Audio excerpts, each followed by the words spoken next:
Hello everybody to lesson 22 of JavaScript for Active Design course. In this lesson we will know the loop in JavaScript, and especially we will start with for loop. Let's go to the code. First of all, you should know, actually this one, you should know that we have four types of of loop. The first is for, which we will talk about today, and while, and we have do while, and the last one, which is foreach, which is used to loop inside the inside the arrays at most. So let's start with the first, which is for. So the structure of for is like the following: for, then the start, from where we want to start, then the the condition, the reason, the causing, how you want to stop, then the last, which is step. Okay, so then the block. So let's just change the start.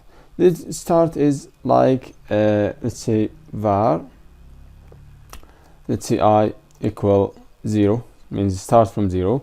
Then the condition, for example, I will say I need it to end in 10, so I'll say I smaller than or equal 10. Great. Then the step, let's say I plus plus, means increment with 1. Okay, so let's go to the inside and say document dot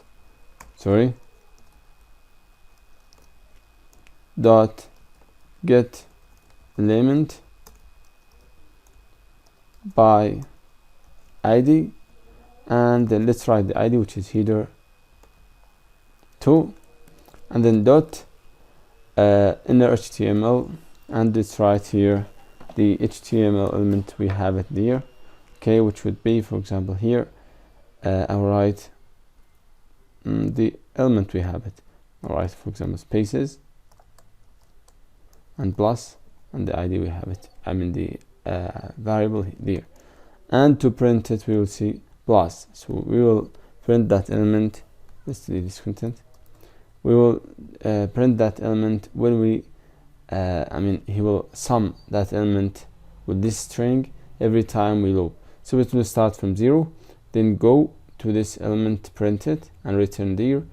Then it starts from 1, then it will increase, and this 0 1 will be increased until it gets 10.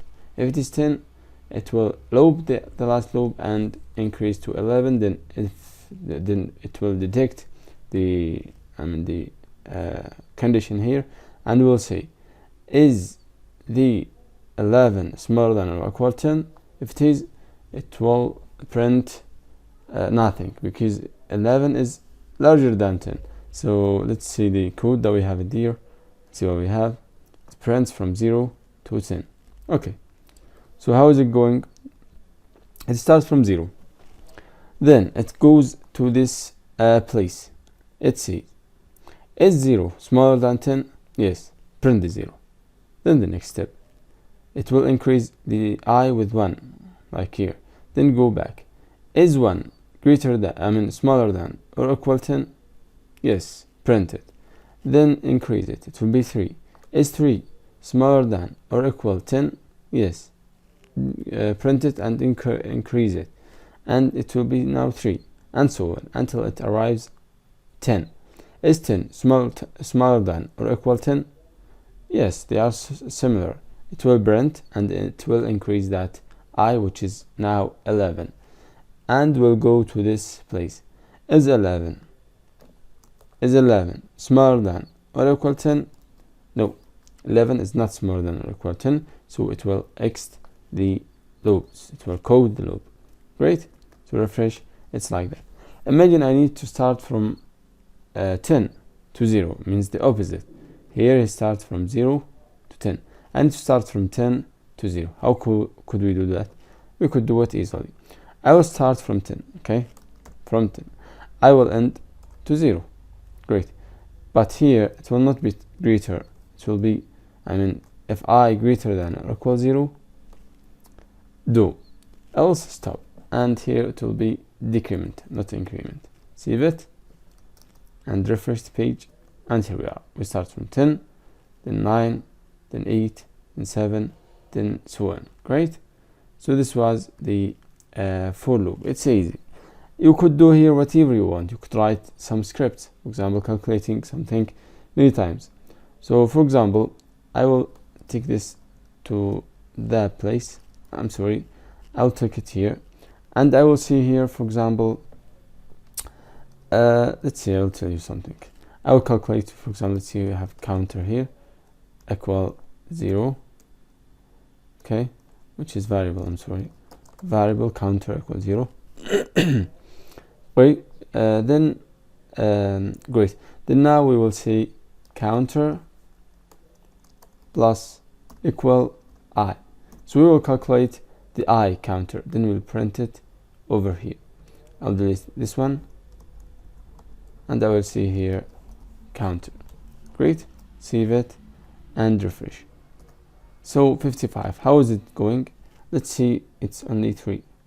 I'm sorry, let's see here 0 and loop to 3 elements, and here we need it to increase by 1. Save it, then refresh here. It's 0. Why? Because we start from 0. Okay, so 0, I mean, wait. Okay, so let's start from here. It starts from 0. Okay, 0. Is 0 greater than or equal to 3? No, 0 is not. I'm sorry. Is 0 greater than or equal to 3? It should be smaller. Is 0 smaller or equal to 3? Yes. So it will increase now here the counter with 1, and we'll go ahead. Okay. So the 0 is smaller than or equal to 3. The next step, 1 is smaller than or equal to 3, and so on. So it will count 3, 2, 1, and it would be 6. So at first it will print 3, then it will print 1, then it will print it will count 3 and 1 and 2, which would be 6. Great. So this was the lesson that we have it. I hope it's easy. It's easy, by the way, and there's a little bit information that you should focus when you use the for inside the for. Okay, like this. See that? And here you should focus about the resource, the browser resource. You could take this for inside the other for, but it would be, hard to manage. For example, here I will say, I will print, for example, here I will see it's G, first of all, okay, and here it's G, and here it's J, okay, great. So what is the element I need to tell you about? I want to tell you that it will print. Let's move this to that place so that we could know how many elements we have printed. So I will print here plus, and here we'll say okay, and I'll say plus I and plus G equal, and here I equal G equal, and I will see here G equal and plus G. Great. See it, and come here to see what we have. So every time we will increase, it will go to this loop. For example, how many times? It will go 3 times, and in another place it will go 4 times, and here 4 times. So 4 multiplied with 4. So first of all, it's large. For example, if you imagine this is 100 circle, okay, this is 102. So 100 multiplied with 100 would be 10,000. So it's large. It take all the resources that we have it in the browser. So let's refresh the page and see what we have. So first it starts with I equal 0, then G equals 0, I equals 0, G equal 1. So it will go when the I equals 0, it will go with G0, G1, G2, G3, G3. So this one is the first loop. Then when I is 1, Okay, it will take g is 0 and g is 1 and g is 2 until g is 3. Then I equal 2.